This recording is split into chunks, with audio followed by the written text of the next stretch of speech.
तो जब ये खंड हो रहा है तो इसको हमें क्या क्या किया जाए? तब सरदार वल्लभ भाई पटेल जी हमारे हीरो, उनको खड़ा किया गया कि अब ये आपके हवाले है, आप किस प्रकार से इस देश का गठन करेंगे, किस प्रकार से इस भारत को आज का भारत बनाएंगे, ये कैसे हो सकता है, ये आपके हाथों में है।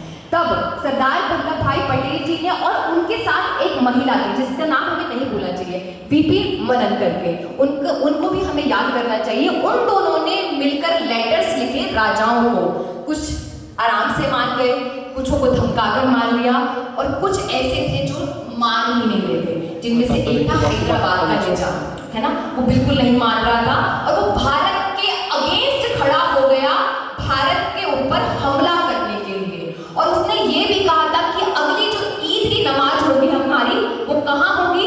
जहाँ पे झंडा फहरा है। कहाँ फहरा था झंडा? लाल किले पर। और आपको सुनकर आश्चर्य होगा कि जब हमारा 1947 में झंडा फहराया गया था 15 अगस्त को, यदि उस समय पे आज आप हमारे देश का जो मैप था वो देख लेते तो आपको बहुत हैरानी होगी, क्योंकि देश था ही नहीं, बस झंडा फहरा दिया, उसके बाद कार्य हुआ है। तो हैदराबाद का निजाम ये प्रयास करता है कि ये पूरा जो अब बचा हुआ देश है हैदराबाद के अलावा, पूरा ये हैदराबाद हो जाए। और उस समय में 2 करोड़ रुपए लगाए थे हैदराबाद के निजाम ने इंडिया के ऊपर अटैक करने के लिए उस समय पर। तो आप विचार कीजिए कि तो धनी तो थे ही वो लोग, तो उस समय पर इतना पैसा लगाया और साथ ही उस समय पर जो हमारे भाई बंधु वहां थे, वंदे मातरम बोलने पर, भारत माता की जय बोलने पर या तो उनको मार दिया जाता था या उनको जेल में कर दिया जाता था। अब जिस प्रकार से ऑपरेशन सिंदूर का हमारे एक लीडर ने लिया बदला, उसी प्रकार से सरदार वल्लभ भाई पटेल ने भी ऑपरेशन पोलो चलाया। और ऑपरेशन पोलो के दौरान जो ये कहता था कि हम अगली ईद की नमाज लाल किले पर करेंगे, उसको 40 घंटे के अंदर घुटनों पर ले आए। ये थे सरदार वल्लभ भाई पटेल, ये ताकत थी उनकी। और एक और इसमें आश्चर्य की बात है, कल मैं जब उनके बारे में पढ़ रही थी कि जो लक्षद्वीप हमारे पास है वो भी हमारे पास नहीं होता। जब बंटवारा हुआ था तो लक्षद्वीप के ऊपर हमला करने के लिए, उसको कब्जाने के लिए पाकिस्तान ने अपनी सेना भेजी थी कि जाइए और लक्षद्वीप पर कब्जा कर लीजिए।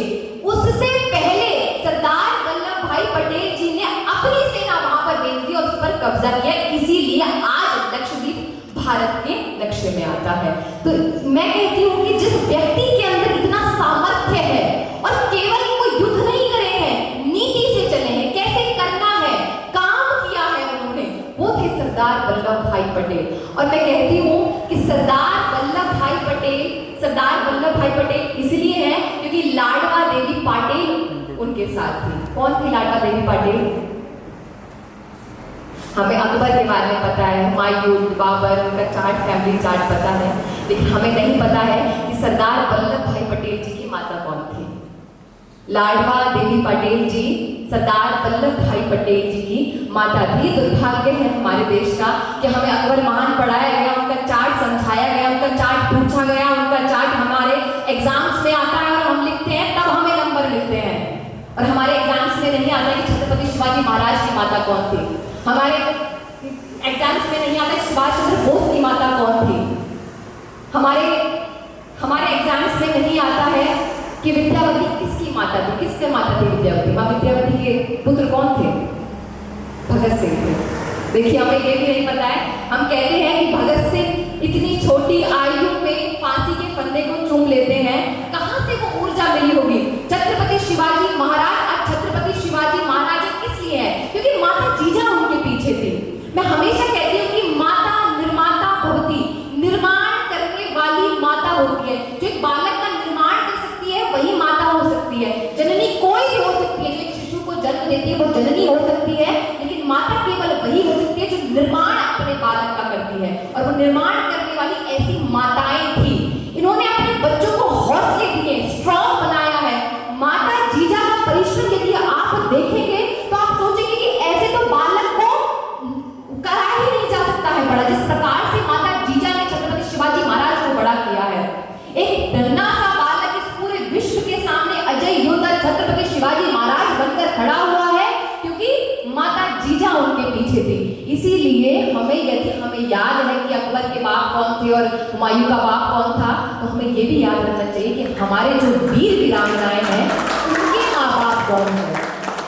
उपमन्यु, श्वेतकेतु, अष्टावक्र, वीर हकीकत राय, जोरावर सिंह, फतेह सिंह, खुदीराम बोस, इनकी माताएं कौन थी, इनके पिता कौन थे, ये भी हमें ध्यान देना चाहिए। जब हम एक सोसाइटी को आगे बढ़ाने का बात करते हैं, जब एक फैमिली को आगे बढ़ाने की बात करते हैं, तो सबसे पहले हमें ये बातें अपने घर में करनी चाहिए। अभी जो सर्वे आया था, आपने भी बात बताई थी कि India is the largest youth population in the world with 808 million people under the age of 35, यानी भारत सर्वाधिक युवाओं वाला देश है, जिसमें से 808 मिलियन लोग ऐसे हैं जो 35 की आयु के नीचे वाले हैं। और ये पता है कैसा है, ये ऐसा है यूएसए और अमेरिका की आबादी को मिला दिया जाए तब हमारे देश के युवा की आबादी बनती है। इतनी आबादी है हमारे देश में, और हमारे देश के जो युवा हैं उनके जो आइडल्स हैं, उन जिनके वो नक्शे कदम पर चलते हैं, अगर आप सुन लेंगे तो आप सुन के आप देख ही रहे होंगे आज का सोशल मीडिया का जमाना है कि किसके नक्शे कदम पर वो चल रहे हैं। 2 रुपए के खैनी गुटखा बेचने वाले लोग हमारे आइडल हो गए हैं, दारू बेचने वाले लोग आज हमारे आइडल हो गए हैं, अश्लील फिल्में देने वाले आज हमारे आइडल हो गए हैं, और हमारे आइडल नहीं है ऐसे लोग जिनकी मैं बात कर रही हूँ। मैं कहती हूँ कि आप, मेरी बहनें भी यहाँ बैठी हुई हैं, माताएं भी यहाँ बैठी हुई हैं, मुझे लगता है कि अगर एक देश को, आप कहते हैं कि हमें एक देश को ग्रेट नेशन बनाना है, तो मैं कहती हूँ इस देश को ग्रेट मदर्स दीजिए, मैं आपको ग्रेट नेशन दिखा दूंगी। इस देश को निर्माताएं दीजिए, ये देश अपने आप बड़ा हो जाएगा, ये देश अपने आप ग्रेट हो जाएगा। ऐसी माताओं की आवश्यकता है, क्योंकि जो हम परिवार में सीख रहे हैं, जो हम समाज में सीख रहे हैं, वही चल रहा है, वही जिस देश को रिप्रेजेंट कर रहा है ना, दूसरे देशों के सामने वो हमारी छवि जा रही है जो आज हमारे घर में सिखाया जा रहा है ना। क्या सिखाया जा रहा है हमारे घर में? एक अमेरिका का फिलोसोफर कहता है कि अगर एक देश के युवा को देखना हो कि वो क्या है, और एक देश को देखना हो कि वो किस स्थिति में जा रहा है, कहाँ जाएगा, तो उस देश के युवा को ये देख लीजिए कि वो किसके नक्शे कदम पर चल रहा है। या आप देखिए, तब आपको समझ आएगा कि उस देश का भविष्य क्या होने वाला है। तो आज हमारे देश का भविष्य क्या होने वाला है, ये हमारे ही हाथों में। हम अपने बालकों को गुरुकुल नहीं भेज सकते हैं, हम नहीं भेज पा रहे हैं किसी कारण से, गुरुकुल खत्म हो गए ऐसा हमें लगता है, या तो हम अपने बालकों को गुरुकुल भेज नहीं सकते हैं, गुरुकुल है ही नहीं, या तो गुरुकुल में पढ़कर हमारा बच्चा जो पंडित पुजारी कुछ ऐसा बन जाएगा। आप यदि अपने बच्चों को गुरुकुल में नहीं भेज सकते हैं, तो क्या हम अपने घर को गुरुकुल नहीं बना सकते हैं? क्या हम अपने घर में ऐसे वीर वीरांगनाओं की बात नहीं कर सकते हैं? क्या हमें अपने घर में ऐसे वीर वीरांगनाओं की बात नहीं करनी चाहिए? हमारा जो समाज है वो हमारे परिवार से बनता है। बोलते समाज खराब हो रहा है, तो आप अपने परिवार को संभाल लीजिए। अगर समाज खराब हो रहा है तो अपने परिवार को ठीक कर लीजिए। जिसको लगता है कि समाज खराब हो रहा है, वो अपने परिवार को ठीक कर लीजिए, समाज अपने आप ठीक हो जाएगा। और समाज को ठीक करने का कार्य उन्हीं माता पिताओं का है जो अपने बालक को देखते हैं कि वो भविष्य में ये बनेगा या ये करेगा, या देश को इस प्रकार से रिप्रेजेंट करेगा। तो आप अपने बालकों को क्या सिखा रहे हैं, ये बहुत मैटर करता है। और सबसे ज्यादा जरूरी बात जो मुझे लगती है, क्योंकि युवा भी बैठे हुए हैं, मुझे लगता है कि जो आपको अपने घर में सिखाना चाहिए कि इस माता भारती को हम माता कह रहे हैं, इस भूमि को हम माता मानते हैं, तब हम अपनी भूमि की ये हालत करके रखी है। जापान जो अपनी भूमि को, क्योंकि मैं सिविक सेंस पर बहुत बात करती हूँ, क्योंकि आप कुछ नारे लगाने से, अपने हाथ में भगवा ध्वज लेने से, जय श्री राम का नारा लगाने से आप देशभक्त नहीं कहलाएंगे, आप भारत माता की जय कहने से देशभक्त नहीं कहलाएंगे। एक बच्चे को भी स्कूल में सिखाया जाता है यूज डस्टबिन, लेकिन क्या वो कर रहा है? वो नहीं कर रहा है, क्योंकि उसको घर से नहीं सिखाया जा रहा है। मैं बस में ट्रैवल कर रही हूँ, मेरे सामने माता चिप्स का पैकेट फाड़ दिया अपने बच्चे के लिए, और उससे कह रही है खिड़की के बाहर फेंक दे। तो उसको तो सिखाया है, वो जो वो 4 घंटे स्कूल में सीख कर आया, सुनकर आया है, वो अप्लाई करेगा, या वो घर में जो देख रहा है, जो उसकी माता सिखा रही है, जो उसको करने को कह रही है, वो सीखेगा। ऑब्वियसली वो वही सीखेगा जो घर में चल रहा है। तो आप अपने बच्चे को सिविक सेंस सिखाइए सबसे पहले।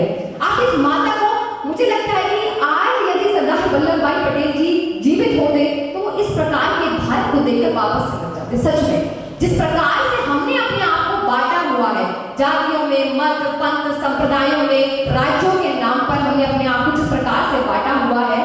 अभी पहले मैं वो चिप्स की पैकेट वाली बात बताती हूँ आपको। मैं से हट गई तो मैं माता को बोल रही थी, मैंने इसको आप अपने पर्स में रख सकती थी, वो आप कर सकती थी। कह रहे नहीं वहाँ पे कूड़ा नहीं था। मतलब जहाँ कूड़ा नहीं था वहाँ फेंककर उसको गंदा कर रही है। मतलब विचार की ये बात है। जापान, हम कहते हैं हमें अपने देश को विश्व गुरु बनाना है और हम विश्व गुरु बनाने की बात करें, लेकिन हम ये भूल जा रहे हैं कि उसी विश्व में जापान भी आ रहा है और उस देश का नागरिक अगर साफ सड़क पर कोई पैकेट देखता है, कोई रैपर देखता है, उसको उठाकर डस्टबिन में फेंकता है। और हमारे यहाँ पर हमारा नागरिक ऐसा है कि साफ सड़क देखकर रैपर फेंकता है। ये हमारे देश का हाल हो चुका है, ये हमारे देश का सिविक सेंस है। एक जापान की महिला अपनी सरकारी बस की सीट सिलती है क्योंकि वो फट चुकी होती है, और जब उसे पूछा जाता है कि आप सरकारी बस की सीट क्यों सिल रही हैं, तो वो कहती है कि ये देश मेरा है, मैं इस देश में रहती हूँ। अगर कोई व्यक्ति बाहर से आ गया और देखेगा कि जापान की सरकारी बस की सीट फटी हुई थी तो वो मेरे देश के बारे में क्या विचार करेगा, इसलिए मैं सिल रही हूँ। हमने अपने बच्चे को बताया ही नहीं कि ये थोड़ा है। तो सबसे जरूरी ये है कि यदि आप अपनी इस भूमि को माता मान रहे हैं, अगर माता भारती को माता कह रही है, तो आप सामर्थ्य रखें कि उसकी रक्षा कर सकें। उसकी रक्षा इसी प्रकार से होगी कि आप सबसे पहले सिविक सेंस सीखें। आप देश में किस प्रकार से रहा जा सकता है वो सीखें सबसे पहले और अपने बालकों को सिखाएं, ये ज्यादा जरूरी है। और दूसरी बात मैं कर रही थी जो कि हम अपने आप में जाति, मत, पंथ, संप्रदायों में इस प्रकार से बढ़ चुके हैं, इस प्रकार से बढ़ चुके हैं कि मुझे नहीं लगता है कि अगर अब एक करने की बात आए तो हम बहुत जल्द एक हो सकते हैं। अभी हाल ही में कोई व्यक्ति मुझसे पूछा, कह रहा था परसों कि हम तो, आप किसको मानती हैं? मैंने किसको मानती है मतलब आपने रुद्राक्ष पहना हुआ तो आप शिव जी को मानती है क्या? तो मैंने बोला हाँ। तो ऐसे मैंने बोला हाँ नहीं, शिव जी को आपको नहीं मानना चाहिए, आपको कृष्ण जी को मानना चाहिए। मैंने कहा अच्छा क्यों? क्योंकि कृष्ण जी सुप्रीम गॉड है और सब है वो दास है और सिर्फ कृष्ण जी ही ठीक है। तो मैं उसको देखकर विचार कर रही थी कि ऐसे लोगों के बीच में यदि भगवान अवतार भी लेकर आ गए, यदि भगवान आ भी गए, तो ये लोग पहले उनसे ये पूछेंगे कि आप कौन से संप्रदाय से हैं, पहले आप ये बताइए, आप किसको मानते हैं, आप वो बताइए, तब हम आपको मानेंगे।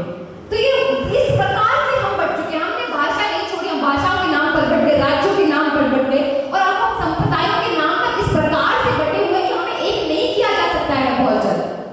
तो आप अपने घर में सबसे पहले तो, क्योंकि हम घर से शुरू करते हैं, हमारा देश घर से शुरू होता है। सरदार वल्लभ भाई पटेल जी की जो शिक्षा है वो घर से शुरू हुई थी।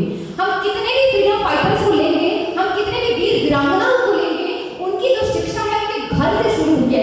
उनका जो मूल है वो घर है उनका, और हम अपने घर में क्या दे रहे हैं ये मैटर करता है। एक माँ अगर सीरियल देख रही है और उसको लग रहा है कि उसका बालक कुछ नहीं सीख रहा है उससे, तो आपकी गलतफहमी है। बालक सीखता है उससे। माँ को लग रहा है कि वो सीरियल देख रही है, बच्चा 8-9 साल का है, पास में बैठा हुआ है और उसको लग रहा है कि वाह कितनी ग्लैमरस लाइफ है, ये कैसे जीते हैं, ये कैसे कर रहे हैं, वो सीखता है वो सब कुछ। कल को आपका बालक अगर नुक्कड़ पर खड़े होकर किसी की बेटी को, बहन को छेड़ेगा तो आपको लगेगा कि हमने तो ये संस्कार नहीं दिए, कोई संस्कार देता भी नहीं है ऐसे। लेकिन दुख तब होगा जब आपको ये पता लगेगा कि बालक कहाँ से ये सब कुछ सीखा है, वो उस फोन से सीखा है, वो इंटरनेट से सीखा है, वो सोशल मीडिया से सीखा है और वो टेलीविजन से सीखा है। तो आपको अपने घर से वो शुरुआत करनी होगी। अपने बालकों का निर्माण अपने घर से आपको करना होगा। सबको नींद आ रही है, सब थक चुके हैं सुनकर, ज्यादा मैं भी नहीं बोल रही हूँ। तो मैं बस इतना कहना चाहती हूँ कि यदि हम चाहते हैं, यदि हम इस देश को फिर से यूनाइट करना चाहते हैं, यदि हम माता भारती को माता कहते हैं, यदि हम ऐसे वीर वीरांगनाओं को मानते हैं, तो सबसे पहले आवश्यकता है कि अपने घर को सुधारें, अपने बालकों को सुधारें, अपने बालकों में सिविक सेंस डालें, अपने बालकों में क्या सही है और क्या गलत है उसका फर्क डालें, क्या ज्ञान है और क्या अज्ञान है वो उसको डालें। उसको बताइए कि ऐसे व्यक्तित्व का स्वभाव, व्यवहार, गुण, चरित्र अपनाने योग्य है, और जो हम टीवी में देख रहे हैं, जो हम सोशल मीडिया पर देख रहे हैं, ये लोगों का चरित्र, व्यवहार, स्वभाव, गुण अपनाने योग्य नहीं है। ऐसा शिक्षा हमारे घर से आनी चाहिए, तभी हम समाज की बात कर पाएंगे और तभी हम देश की बात कर पाएंगे। तो आप अपने घर को गुरुकुल बनाइए। नमस्ते, जय श्री राम।